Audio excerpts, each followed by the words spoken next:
Hey friends, if you encounter the ERR unsafe port error on Google Chrome, then please watch this video. Now, one thing is that you have a specific port and you need access to it. So in that case, you will have to specify the port number in this command line that I mentioned here. Let's say it's 063 or whatever it is. And then copy paste the complete command line. And then right click on Google Chrome, select show more options, select properties, go to the shortcut tab, go to the end of target, hit the spacebar once, paste it here, and then click on apply and then on OK.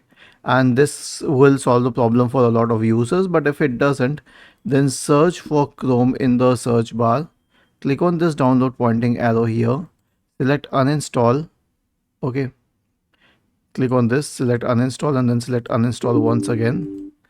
Okay, and make sure that it is completely uninstalled from your system.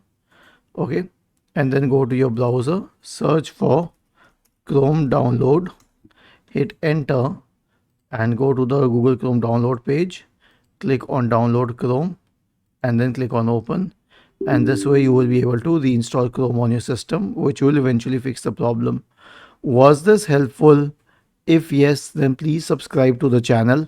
And if not, then let us know in the comment section of the video on how we could help you further. Thank you for watching this video and have a nice day.